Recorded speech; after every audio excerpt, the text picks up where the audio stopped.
ඒක. එකපාරක් මට මෙහෙම බුලත් තට්ටි දිහා බලලා අහක බලා ගන්නවා. ආපහු බලනකොට මෙතන ඇති බවට හම්බෙන්නේ ගියසනේ රැවටිල්ල නිසා නේද? එන්නේ ඒකයි දිට්ඨි ධම්මවේදිනේ කර්ම කිව්වේ. එහෙනම් ලෝකේ කියලා කියන්නේ පෙර නොතිබීම හටගෙන ඉතුරු නැතුවම නිරුද්ධ වෙන්න යන්නේ. එතකොට ඇහ කන නාසය දිව ශරීරයේ මනස. දැන් ඒ හයෙන් පේන්නා වූ භෞතික රූප ශබ්ද ගන්ධ රස විඥානයි අටලොස් ධාතුව. දැන් වෙලාව අපි කියනවා නම් 9යි කියලා 9ට හරියට 9ට සලායතනයි සලායතන වලින් පෙන්වන එළිය ලෝක ටිකයි විඥානයි අටලොස් ධාතුව මුළු විශ්වයම 9යි එක වෙනකොට ඒ ටිකක් තියෙන්නේ නෑනේ. 9යි එක වෙනකොට හැදෙන්නේ ඇයි? 9 දී රැවටුන නිසා නේද? අන්න ඒක සදිට තමයි කර්ම. ඔව්. හේතුන් නිසා හට ගන්න ඵලය තියෙන්නේ. ඵලය ආපහු හේතුවක් වෙනව නේද? ඵල විඥානය. ඔන්න ඔකයි වෙන්නේ. එකසනේ ඔය ඵල නිරෝධය දැක්කොත් ආපහු හේතු කතාවකුත් නැහැ ඵල කතාවකුත් නැහැ. ඔක්කොම ශූන්‍යයි. අන්න උපත මරණය දෙක ජයගත්තා. එතන උපත මරණය දෙක ජයගෙන සදාකාලික වුණා. ඊට පස්සේ ආපහු මුකුත් කරන්නේ නැහැ හිමින් නොවිශ්ය. මොන විදියට ක්‍රියා කරලා ප්‍රශ්නයක් නැහැ ඒකට. ඒක වර්තමානයේ කියලා අපි අල්ලගන්නේ මෙතන වර්තමානයේ කියලා සකස් වෙන්නේ අර අතීත එකක්ම නේද? සාපේක්ෂව බැලුවට පස්සේ.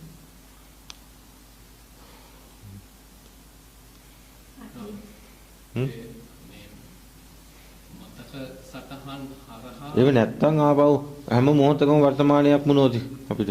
අලුත්ම නේද අපි? එතන උපදින්නේ නැහැ මැරෙන්නේ නැහැ. අලුත්ම. යම් ස්වභාවය. ඒක සම්මානසේ වැහෙනවා නේද කියේ. ඔව්. මොහොතකට දකිනවා. ඒක මොහොතකට නිකන් අයිමත් අර නෑ හැම වෙලාවෙම බලන්න ඕනේ නැහැ. මම කියන්නේ එක තැනකින් ප්‍රත්‍යක්ෂ වුණොදී මේ ආපහු කඩ බලන්න ඕනේ. එක ශරණයක ලෝකේ නිරුද්ධ කරවති ඊළඟට උපදින හිත මේ අතීත භවයටයි නෑ කාර්ය ಜಾති උපන්න එක. ඒක නිර්වාණ ධාතුතු. මම කියන්නේ අපි කොහොඹ ගාකින් ගෙඩියක් කඩලා කෑවට පස්සේ තිත්තයි. දැන් ගහේම තියෙන ගෙඩි කඩන්න ඕනේ නෑනේ. අන්න ඒ වගේ එකක් මේ කියන්නේ. ඒකයි මම ප්‍රත්‍යක්ෂ ඥානයේ ප්‍රත්‍යක්ෂ වෙන්දයයි දැනුමයි මේ දෙකක් නේ. ඒක අරක මත තියා ගන්න ඕනේ. ඒක. ටීවී එකේ සත්‍යයේ පුද්ගලේ පාරක් නැහැ කියන එක මත තියා ගන්න ඕනද නෑනේ. ඒක ගැන හිතන්නත් හොඳ අපක් නෑ. එතකොට දැන් ටීවී එකේ චිත්‍රපටියක් බලලා ඇවිල්ලා අපිට ඕන විදිහට කතා කරේ කියලා අපි දන්නේ නැද්ද? අන්නේ මම අවබෝධ කරගත්ත කට්ටිය. ටීවී එකේ චිත්‍රපටියක් බලලා ඇවිල්ලා ෆිල්ම් එකක් බලලා ඇවිල්ලා අපි කතා කරනවා මොනවා හරි ගැන ඒක ගැන. ඇත්තම ලෝකෙත් ඔන්න ඔය විදිහට. දැනගෙන ඔක්කොම කරන්න නැත්නම් ජීවත් වෙන්න බෑනේ. ඒකයි රහස මෙතන තියෙන්නේ. ඒක නම් මගේ ජීවිතය බලනකොට පුංචි කාලේ ඉඳන් මම මේ චිත්‍ර අඳලා මේ මම තාත්තා මේ මගේ අයියා මගේ අක්කා ඉතරේකේ බල්ලකින් අපුසකින් වත්තකින් මාල්කින් ඔක්කොම තියෙනවා. දුක් වෙන්නේ ඒක තවත් පින්තූරේ ලොකු වෙනවා. ඔයගොල්ලෝ නවත්ත ගන්න යන්න එපා මෙලො මුකුත් හරි. මේ බන්ටි ගහලා හොඳ වෙන්න යන්න එපා. ඒක නෙවෙයි නටකේ ඉඳලා හොඳ වෙන්න යනවා. එහෙම කන්නේ මං කියන්නේ. අයිතිකාරයෙක් නැතිවීම වෙන්නේ මෙතන.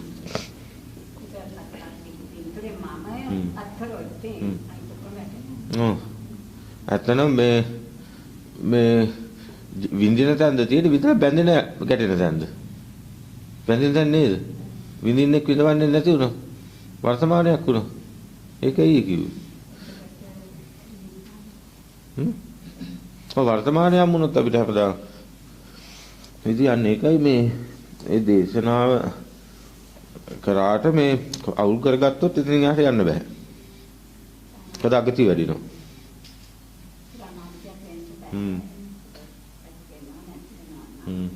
ඉතින් ඒක නොදැනීම නිසා ඒ කියන අවිද්‍යාව නිසා උපදිමින් මැරෙමින් උපදිමින් සසරක් ආවනේ.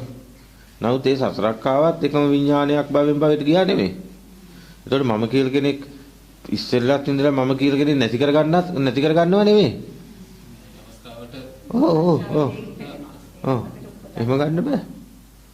ඉතින් ඔන්න ඕක නිසා මේ හරියට තේරුම් ගන්න ඕනේ මෙතන මේ වෙන එක. ඒකයි මං අහන්නේ හරියට කියන්න කියලා මේ නැත්තම් මම කියනවා මෙහෙම ඔයගොල්ලෝ උදා ගන්නව වෙන විදිහකට. වැඩක් නෑ. අපේ අර බල්ලගේ උපමාවෙන් මේ දන්නේ හ්ම් බල්ලා යන්නේ ඉස්සල්ලා බල්ලගේ ඡායාව තිබෙන්නේ නැහැ ගියාට පස්සේ බලන මොහොතට බල්ලගේ ඡායාව ඔන්න හරි. ඔව්. ගිහිල්ලා ඔව්. ආපහු කල්පනා කරන්නේ අර හදාගත්තු උපාදාය රූපේ සම්පූර්ණයද කියලා බල්ලා හිතාගෙන ඉතින් අපි මේ කරන්නේ ඒ වැඩිම තමයි. ඔව් ඔව්. එතකොට අර රූප දෙකට අර මහා භූත රූප දෙකට දැම්මට පස්සේ අපි ලෙඩ වෙන මහලු වෙන මව් කුසින් උපදින මරණ කට්ටිය වෙලානේ. මේ පංච උපාදානස්කන්ධ දුක්ඛානේ. ඒකට පංච උපාදානස්කන්ධයෙන් මිදුණොතින් අපි දෙවෙනියට උපදිනවා. ඒක තමයි ආර්ය ජාති උපන්න කියන්නේ නිර්වාණ ධාතුතු. ඒක. ඉතින් අපි ඒකේ තේරුම් ගත්තා මොකද්ද? මව් කුසින් ඉපදිලා ඉවර වෙලා ඉපදුණු තැන පුද්ගල ස්වභාවය අලුතෙන් පටන් ගෙන තිබ්බේ නැහැ. මරණය පිළිබඳ අදහසක් නැහැ. උපත පිළිබඳ අදහසක් නැහැ. නමුත් ඔය දෙක හදා ගන්නවා පස්සේ ඒ හදා ගන්න රූප දෙක බැලුවට පස්සේ ඒක අනාත්මයි. ඒක මිදුවක් ඒ රූප සංඥා. මොකද ඒ විදිහේ පේන්න පුළුවන් මේ මැෂින් තහයක් තමයි මේ හදලා දීලා තියෙන්නේ. ඒක එතන පුරාණ කර්මය. හරිද? ඒක ඒ දක්වා ඉවරයි. ඊට පස්සේ එතන ඉඳන් ආපහු ඒ ළමයා ලොකු වෙලා ඉවරලා අනුකරණය වෙලා ආපහු මේ භෞතික එක ඇත්තේ කියලා මේකයි මේ පේන දේවල් ඇත්තේ කියලා හදාගන්න එක නම කර්ම. එතන ඉඳන් ආපහු ඒ ටික නිරුද්ධ වෙනවා. ආපහු මොකද්ද වෙන්නේ මේ මෙතන මම ඉන්නවා අතනදී අම්මා තාත්තා ඉන්නවා කියලා හිතනවා. එතන ඉඳන් දිගට පුරාණ බව. ගිහිල්ලා මේ ෂණයට දැන් ඇවිල්ලා තියෙනවා. ඒතකොට මෙතන ඉඳගෙන අපිට සිලි පිට රූපයක් හම්බ වෙනකොට බලන්නෙක් සහ බලන දෙයක් කියලා රැවටෙනවා. අතීත අනාගත තුන් කාලේ.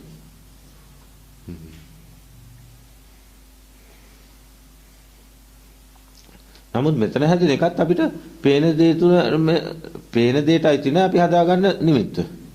ඒක අවිද්‍යාපච්චය සංඛාර. සංසේකේ අර ප්‍රත්‍යක්ෂ බලන්නේ මොන හරි එකක් හිතුවොත් හරි මොන හරි හැදුවොත් ඒක එතන තියෙන බවට අර පෙන්නනවා මෙන්න ඔව් ප්‍රපංච සංඥාව. ඒක නේද බලන් කිව්වොත් ඒක හැදෙන එකත් එක්කම බලන් කිව්වොත් තේරෙනවා ඒ හදන එකම තමයි පෙන්වන්නේ අන්න බලන්නෙක් සහ බලන දෙයක්. ඔන්න මම දැන් මේ මහත්ය දිහා බලාගෙන ඉන්නවා. මේ වෙලාවේ මම දකින්න මේ මහත්ය දකින්න කවුද? මමනේ. ඊට පස්සේ මොකද්ද වෙන්නේ? ඒ මෙහෙම දිහා බලලි වෙලා මෙයා දිහා බලනවා මේ මහත්ය දිහා. එතකොට මම බලන්න ඉස්සර වෙලාවත් මේ මහත්ය මෙතන ඉන්නේ නැති. මේ බලන්න ඉස්සර වෙලා. මම බලන්න ඉස්සර වෙලා මම මෙතන හිටියා. බලන වෙලාවෙත් මෙයා මෙතන ඉන්නවා. බලන වෙලාවෙත් මමත් මෙතන ඉන්නවා. ඔන්න ආධ්‍යාත්මික බාහිර. යං වේදේති තං සංජානාති තං විතක්කේති තං පපංචේති තතෝ නිදානම් පුරිසං පපංච සංඥාවන් වා. ප්‍රපංච සංඥා සමුදාචරಂತಿ අතීත අනාගත චක්කු විඤ්ඤේස රූපේසු. ඊට පස්සේ ආපහු මොකද්ද කරන්නේ? වර්තමානයේ රැවටිලා අනාගතයට හිතුරු වෙනවා. පුනර්භව. ඒක සම්මතේ මරණාසන්න මොහොත මේ විදිහටම නේද නිශ්චලය. එදාටත් මොකද්ද වෙන්නේ? අර විදිහටම තමයි. පුනර්භව දිගට. ඔන්න පුනර්භව චක්‍රය. ඒවටයි මේ මොහොතේම මේක මේ නැවතිලා තිබ්බොත්. හරි. සදාකාලිකයි කිව්වේ. ඒක ওই ඩිංගිතාරිය තේරුම් ගන්න නේද ඔච්චර ඇහුවා වැඩක් නැහැ. ඉතින් නම් සිද්ධි මානව වෙනවා.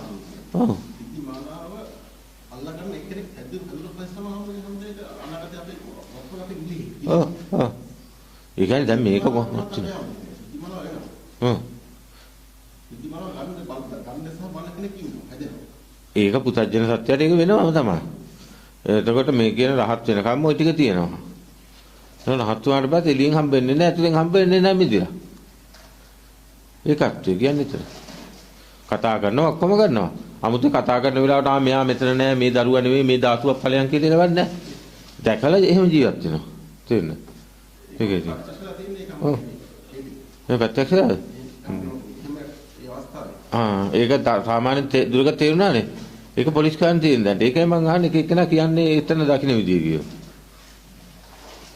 ඒක බාහුවිද පොලිස් කර යන්න තියෙන්නේ. ගිහිලි වෙලා තමයි සම්පූර්ණම මේ අස්වල දුර වෙන්නේ. ඒක. ඒක ස්වාමීන් වහන්සේ මේ එතන එක්ස්පීරියන්ස් එක එතන නිකන් අර හිතියත් ප්‍රශ්නයක් නැහැ, නොහිතියත් ප්‍රශ්නයක් නැහැ. හැමදේම අලුතෙන් කිව්වේ අර කිව්වේ දෙක වහන් හිටියත් එකයි ඇස් දෙක අරන් හිටියත් එකයි හැමතිස්සෙම අලුත් ගතියෙන් මේ ඒ කාලේකද අර වර්තමානයේ අනාගතේ ඒක බල ඉන්නකොට තමයි ඒක දැක්කේ. ඒක අර එහෙම එන්න බෑ එතන අර ඒ ක්ලයිමට් ඒ විදිහටම එක්කෝ බලන්න ඕනේ නැත්නම් ඒක යම් කිසි මට්ටමකින් ආයමත් මෙනෙහි කිරීමක් කරන්න ඕනේ. මම කියන්නම්කො මෙහෙම දැන් ඇස් තියෙන කට්ටිය රූප දැකලා තියෙනවද? එහෙනම් තේරෙනවද දැන් රහස? එහෙනම් ඇස් තිබ්බට රූප දැකලා නැහැනේ. පෙනෙන රූපේ පත්‍ය සංඛාරා, එහෙන සද්ද පත්‍ය සංඛාරා නෙමෙයි. අවිද්‍යාව පත්‍ය සංඛාරානේ. එහෙනම් ඔයගොල්ලෝ මෙහෙම මේ මම කියන එකයි බාහිර අම්මා තාත්තා කියන බාහිර සත්වය පුද්ගලයෝ කියන එකයි පේන දෙයටයි දින ඇහින් ගිහිලා නැහැනේ. කනින් ගිහිලා නැහැ, දිවෙන් ගිහිලා නැහැ, කයින් ගිහිලා නැහැ. එහෙනම් පංචායතනය තුලින් අපිට ගිහිල්ලා නැත්තම් මනසක් තියෙන්න පුළුවන්ද? බෑනේ. එහෙනම් ප්‍රභාස්වර විතරයි දැන් තියෙන්නේ. හරි ප්‍රභාස්වර හිත විතරයි තියෙන්නේ. ඔන්න තේරුම් ගන්න ප්‍රභාස්වර හිත විතරයි තියෙන්නේ එහෙමනම්. එතකොට ප්‍රභාස්වර හිතේ ස්වභාවය මොකක්ද? හිතේ ස්වභාවය මොකක්ද විඥානේ? අතීතේ ඉවරයි. මේ උද්‍ය අනාගතේ ඉපදිලා නැහැ. වර්තමානයේ තියෙනවා. සමුදය තුලම නිරෝධ වෙනවනේ. හරිනේ. එහෙනම් දැන් බලන් තියෙන්නේ මොකක්ද ඇත්තටම? කාය සංස්කාර විතරයි නේද? නේ? ඒක තමයි ආනාපාන සතිය දුන්නේ. එතකොට දැන් දෙන්නේ හම්බ වෙනවද ධාතු තුලින්? නෑ. මේ කඳන් දෙක දෙපැත්ත දාන්නේ. එතකොට අපිට තේරෙනවා මේ පොළොවයි මේ කය දෙකම එකයි නේ. ඒකනේ මම පැහැදිලිවම අභිධර්මයේ ඔප්පු කරලා දුන්නේ මොකද්ද? ඇහැ කන නාසය දිව කියන ටික. දැන් මහත්යාගේ ඇහැයි කනයි නාසයයි දිවයි හතර අයින් කරලා කොහොමත් හතර කොහෙවත් තියෙනවද නෑනේ. ඇල්ලුවත් ආව වෙනමස් ටිකනේ. ඔක මල හදෙත් තියෙනවනේ. මේ පැත්තේ සතර අයින් කරොත් දෙන්න හම්බ වෙනවද? එහෙනම් පොළොවයි හරි නේද? ආ. සර්වන්සේ දැන් අර ඉස්සර කියන්නේ ප්‍රපංචයේ දැක්ක ගමන් ඇත්තටම ඒ සිහිය පිහිටනවා. කායනුපස්සන. එතන ආනාපානය අතර අත්යෙන් බලන්න දෙයක් නැහැ බැලුවා. එතකොට හතර ඉරියව්වකුත් තියෙන්නේ නැහැ නේද? නෑනේ පද රූපෙට හතර ඉරියව්ව නැහැ. අන්න ඒකයි කියන්නේ. වාඩි වෙලා ඉන්නවා කියන එක කොහෙද තියෙන කයේද හිතේද? යනවා කියන එක. පාර හතර ඉරියව්වක් නැහැ මේකේ. ඔන්න ඕකයි රහස තියෙන්නේ.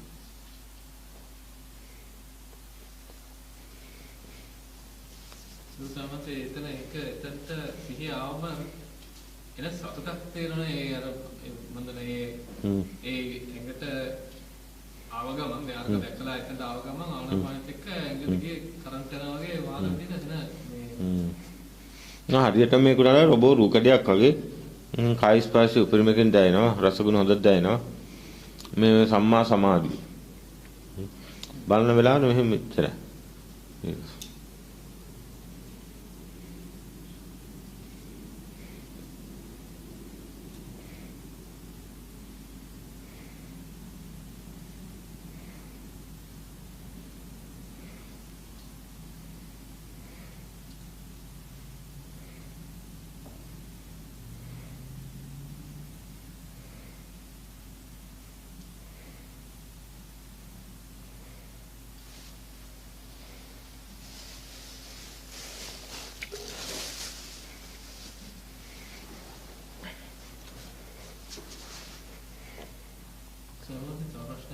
වාහන ඒකේ රොයි මධ්‍යසූත්‍රනේ කතා කරේ ඒකේ තව එකක් කතා කරේ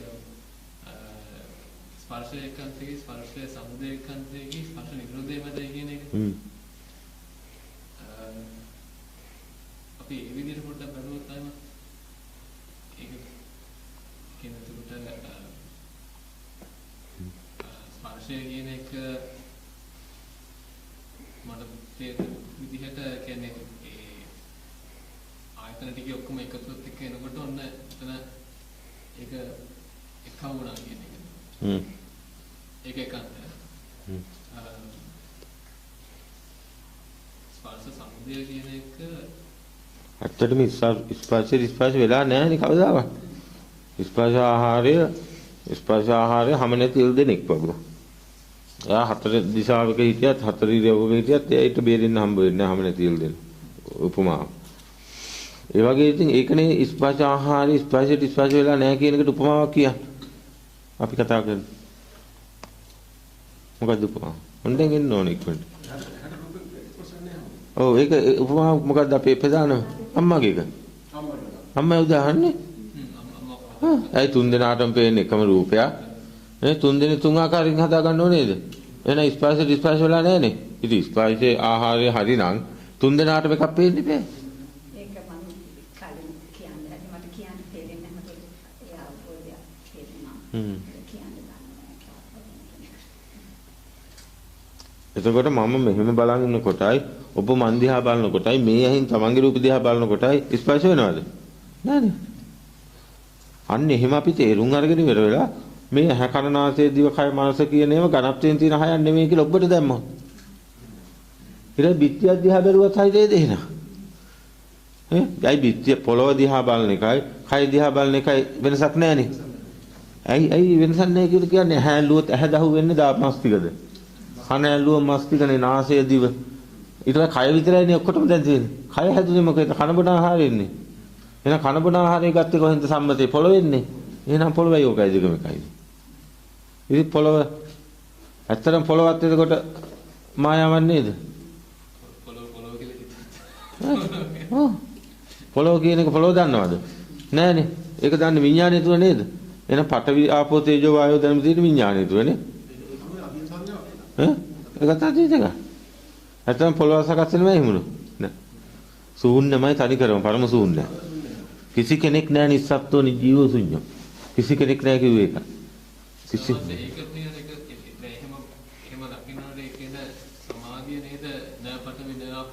ඒක තමයි කියන්නේ අත්තිබික්කවේ සදායතන යත්තනේම පටවි. අත්තිබික්කවේ සදායතන කියන්නේ මේ සලායතනයන්ගෙන් නිරුද්ධ වෙන්න යන. හරි අත්තිබික්කවේ සදායතන යත්තනේම පටවි නෑ. පටවි ධාතු නෑ. නෑ ආපෝ ධාතු නෑ තේජෝ ධාතු නෑ ආකාසානං අවකාශිකුත් නෑ. නෑ විඥානං ඡායතන. නෑ අකින්චඤ්ඤායතන. නෑ නේව සංඥා නා සංඥායතන. නායන් ලෝකෝ. එහෙම ලෝකයක් නෑ. පරලෝකයක් නෑ. උබෝ චන්දිම සූර්යා. ඉරක් නෑ හඳක් නෑ. ආගතින් වදාමින ගතින් චුතින් ඔය කියන්නේ එන කෙනෙක් නෑ යන කෙනෙක් නෑ උපදින කෙනෙක් නෑ මැන්න කෙනෙක් නෑ මොන ඒ නිර්වාණය ස්වභාවය ඒ විදිහටම තමයි මම මේ ඉන්නේ දැන් මොනේ ධාතු නැහැ කියන්නේ හැමෝම ආයතන හැදෙන්නේ දෙකකුත් නෑ ධාතු නැහැ කියන්නේ හැමෝම ආයතන හැදෙන්නේ නෑ රහතන් වහන්සේ පඨවි ආපෝ තේජෝ වායෝ නිරුද්ධ කරා විඥාන නිරෝධ වෙද්දී මේ කේවට සූත්‍රය ඒකනේ කිව්වේ විඥානං අනිදස්සනං අනන්තං සබ්බදෝපම විඥානය නිරුද්ධ වෙන තැනදී මේ අනන්තයෙන් ප්‍රභාස්වර වෙනවනේ අනන්තං සබ්බදෝපම ඉත්ත ආපෝච පඨවි තේජෝ වායෝ නගාදති අන්න විඥානය නිරෝධ වෙනකොට ආපෝ තේජෝ පඨවි ධර්ම තියෙන්නේ විඥානය තුලනේ දැන් පොළොව ගැන දන්නේ බුදු පිළිම ගැන දන්නේ මයික් එක ගැන දන්නේ මේ ඔක්කොම දැම තියෙන විඥානය තුල නේද ඒක අතීතේ ඉවරයි අනාගතේ ඇවිල්ලා නැහැ එහෙනම් යංකින්ච සමුදය ධම්ම සම්බන්ත නිරෝධ ධම්ම මේ විඥාන නිරෝධ වෙන හැම මොහොතම මොකද්ද වෙන්නේ ලෝකෙම නිරෝධ වෙනව නේද? ඒක තමයි තියෙන්නේ. ඒක හැමදාම බලන්නේ නැහැ. බල්ලා එක ක්ෂණයක නිරුද්ධ වෙන එක දකින්න ප්‍රත්‍යක්ෂ ඥානෙ. ඇඟ හිරි වැටෙන විදියට. එතනින් ඉවරයි. තේරෙනවද? ඔකද? ඒක තේරෙනකම් පොලිෂ් කරන්න වෙනවා. සතර සතිපට්ඨානෙ. තේරුණාට පස්සේ ගැටේ ඉවරයි. සම්පූර්ණයෙන්.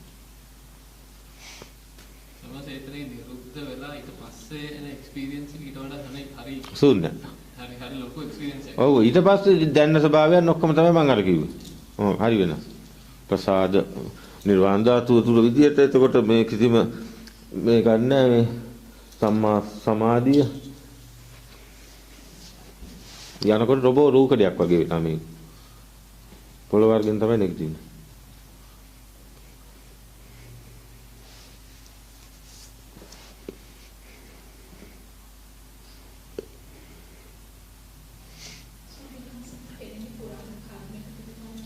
ඔව් ditthi ධම්මේදිනේ කර්ම. එක මොහොතක් මෙහෙම බල්ලි ඉවර වෙලා මෙහෙමත් බල්ල ඇස් දෙක පියාගෙන ආපහු බලන්න බාහිරින් හම්බ වෙන්නේ මෙතන මම හම්බ වෙන්නේ පුරාණ කර්මය. මොකක්ද දැන් පුරාණ කර්මය? අර මේ පළවෙනි මෙහෙම බලන වෙලාවේ හැවටිච් එක ඊළඟට ආපහු මෙහෙම බලන්න හම්බ වෙන්නේ. ඒක. එකපාරක් මට මෙහෙම බුලත් තට්ටි දිහා බලලා අහක බලා ගන්නවා. ආපහු බලනකොට මෙතන ඇති බවට හම්බ වෙන්නේ ගිය ක්ෂණේ හැවටිල්ල නිසා නේද? එන්නේ ඒකයි ditthi ධම්මේදිනේ කර්මය කිව්වේ. එහෙනම් ලෝකේ කියලා කියන්නේ පෙර නොතිබීම හටගෙන ඉතුරු නැතුවම නිරුද්ධ වෙන්න යන්නේ. එතකොට ඇහැ කන නාසය දිව ශරීරයේ මනස දැන් ඒ හයෙන් පේන්නා වූ භෞතික රූප ශබ්ද ගන්ධ රස විඥානයි අටලොස් ධාතුව. දැන් වෙලාව අපි කියනවා නම් 9යි කියලා 9ට හරියට 9ට සලායතනයි සලායතන වලින් පෙන්වන එළිය ලෝක ටිකයි විඥානයි අටලොස් ධාතුව මුළු විශ්වයම 9යි එක වෙනකොට ඒ ටික තියෙන්නේ නෑනේ. 9යි එක වෙනකොට හැදෙන්නේ 9යි රැවටුන නිසා නේද? අන්න ඒක සදිට තමයි ඉතිකාර. ඔව් හේතුව නිසා හට ගන්න ඵලය තියෙන්නේ. ඵලය ආපහු හේතුවක් වෙනව නේද? ඵල විඥානය. ඔන්න ඔකයි වෙන්නේ. එක ශරණයක ඔය ඵල නිරෝධය දැක්කොත් ආපහු හේතු කතාවකුත් නැහැ ඵල කතාවකුත් නැහැ. ඔක්කොම ශූන්‍යයි. අන්න උපත මරණය දෙක ජයගත්තා. එතන උපත මරණය දෙක ජයගෙන සදාකාලික වුණා. ඊට පස්සේ ආපහු මුකුත් කරන්නේ නැහැ හිමින් නොවිශ්ය. මොන විදියට ක්‍රියා කරලා ප්‍රශ්නයක් නැහැ ඒකට. ඔව් ශනේ. ඔව් අතීතේ ඉවරටම ඉවරයිනේ ආපහු ගන්නම් බෑනේ.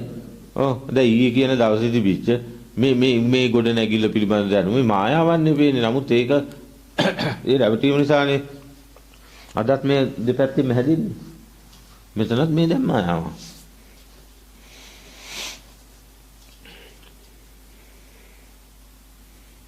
ඊට පස්සේ සමහරවිට ඇත්තටම කියන්නේ තමයි ඒ හිතේ ඇතුළට නැගලා ඒක බලන් ඉන්න තමයි තියෙන්නේ. ඒකේ දැන් මොනවා තාම ප්‍රපංචය කියන එක ඔව් පයිමත් වෙනවනේ. ලෝකෙට ගියාට පස්සේ ඒක මෙන්න මේ වගේ එකක්.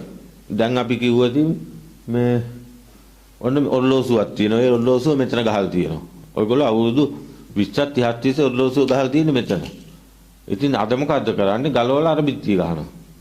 හරියෙන් ගහනවා. ඊට පස්සේ ඔයගොල්ලන්ට මාසයක් දෙකක් තුනක් හතරක් යනකම් මොකද පුරුද්ද කොහමද? අතනමනේ බැලෙන්නේ. අන්න ඒ වගේ හේතු. ඒ පොලිස් වෙනවා සම්පූර්ණ.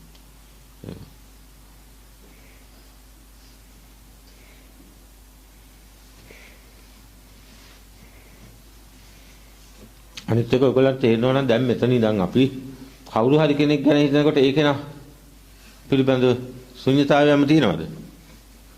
බල්ලෙපුමා වගේ. මනල්කොට දැන් උදේ කණ්ණාඩිය ගාවට ගිහලා මූණ බලලා ආවා. කණ්ණාඩිය ගාවට යද්දිත් දන්නවා කණ්ණාඩියට බෙන්න පෙර තිබ්බ නෙමෙයි. එබුණාට පස්සේ දිනව නෙමෙයි කියලා. ඒ වගේ උදේ මිනිස්සෙක් දැන් අපි කියමු මේ මහත්තයා කියලා මේ මහත්තයා දැන් මෙතන ඉඳගෙන නෝන ගැන හිතනවා. මේ නෝන ගැන හිතනකොට දැන් හිතන නෝන පිළිබඳව එහි ඉන්නවද කොහොමද හිතෙන්නේ? කොහොමද ගන්නවද? අම්මා ගැන හිතුවත් එහෙම හිතුවත් එහෙම ඇත්තටම මේ මොහොතේ ඒක මේ මොහොතේ මේ වෙලාවෙම හදලා ඉවරලා ඉන්නවයි කියන පදනම පැටල තමයි ඊටසේ පස්සේ තමයි ගන්න. මේ මොහොතේ ඇවිල්ලා ඔන්න එක දැන් නිරුතුණා කියලා. වෙන මොකක් හරියක් හිතන්න ගත්ත ගම ඔන්න අරකේ ෂෑන් වෙන එක පස්සේ. ඒක අම්ම හදන්න ඕනේ ඒක. එහෙම නෙමෙයි මං කියන්නේ. දැන් අපි හිතන කෙනා බාහිරව කොහෙවත්ම නැහැ කියලා අපි දැනගත්තොත් අර විදියට ටීවී එකේ වගේ. අපිට හරියටම ප්‍රත්‍යක්ෂව. ඒක කණ්ණාඩි අපි දන්නේ නැද්ද? අත සම්පූර්ණ නිර්වාණ ධාතුවට යන්නේ එක්කෙනෙක් කියලා කිව්වේ ඒක තමයි ඉතින් අද. එතකන් අපිට කියලා දෙනවා ඉතින් මාර්ගයට ඔයගොල්ලෝ ගන්න ඕනේ ටික ටික.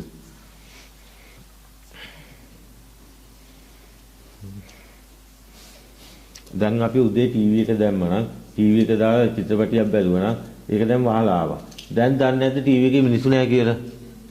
අන්න ඒ වගේ මං අහන්නේ. බල්ලෙකුමා.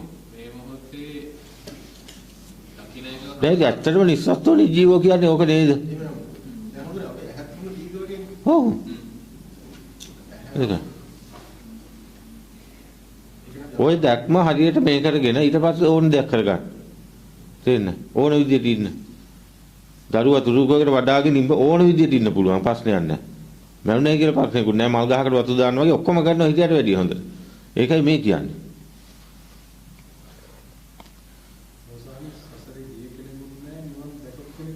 හැබැයි සදාකාලික අමනීය කරගත්ත වැඩේ. ඒක. ඒක වෙනව ගන්නට ඉදින් තේරෙනකොට ඒක සිද්ධිය.